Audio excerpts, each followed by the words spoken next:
Hello, I'm Val Corbett and I teach Tort Law on the FE1 course at Lawschool.ie. What can I tell you about tort law? Well, it has been described as our legal system's primary method by which victims of wrongdoing can obtain a lawful remedy from the wrongdoer for the harm which they have suffered. Thus, it has been said that it originally developed as a civilized form of bloodless revenge.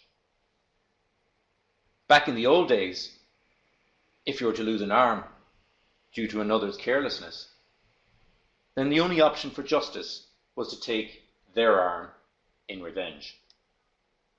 Today, if such an accident were to occur, then tort law can step in and insist that instead your injurer pay you financial compensation. And in this way, justice is better served, and we have a lot more people with a lot more arms. Of course, as we shall see throughout the course, it is not a perfect system of justice. No amount of money in the world is going to compensate you for the loss of your arm, but it does provide some level of satisfaction. Tort law gets a bad rap.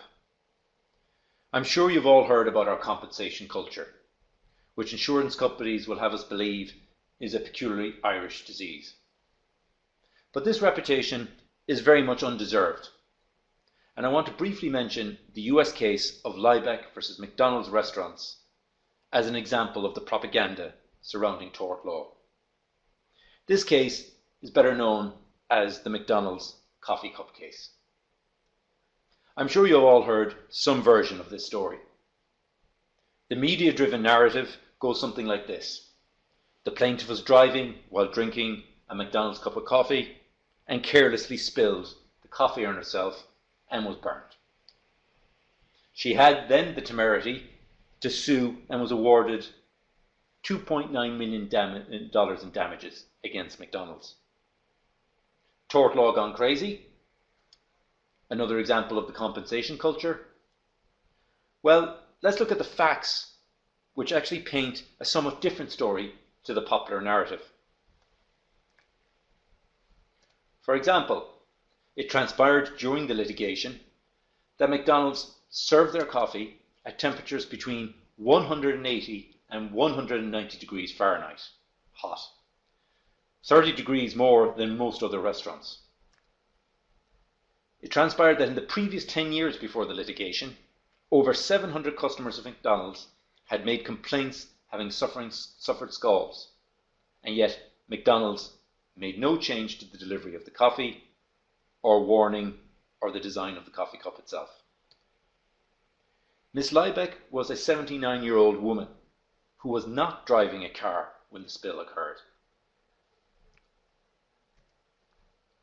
In terms of her injuries, Miss Liebeck suffered third-degree burns on her thighs and buttocks and spent 7 days in hospital and another 3 weeks recovering at home.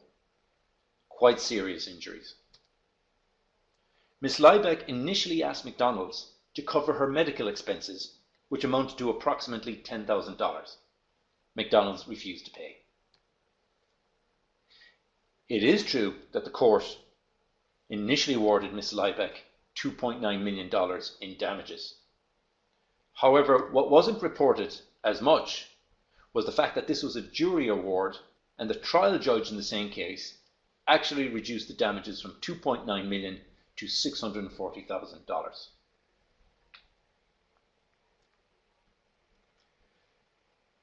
Really, to my mind, like so much in life, tort law is about relationships. It provides a social structure by which we can all interact with one another. Where we share a special relationship with another, tort law imposes certain standards of behaviour which we must live up to. It is part of the cost of living in society. We will see as we go through the course that tort law is replete with examples of these special relationships.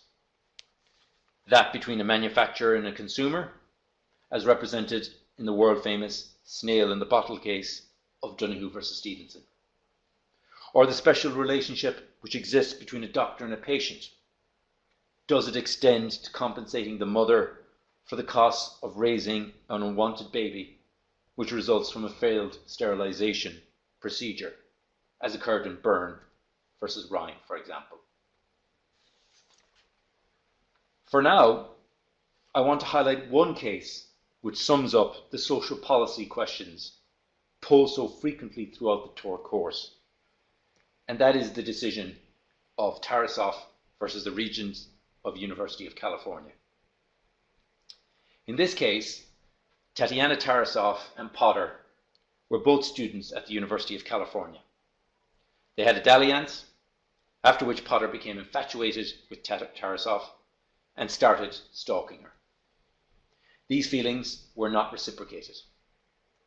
Potter became depressed and attended the university's psychotherapist for counselling. During his sessions with the psychotherapist, Potter confided that he had fantasies of killing Tatiana.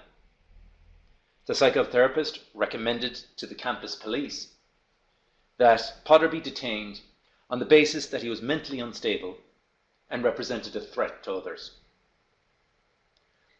Potter, however, was later released by the campus police,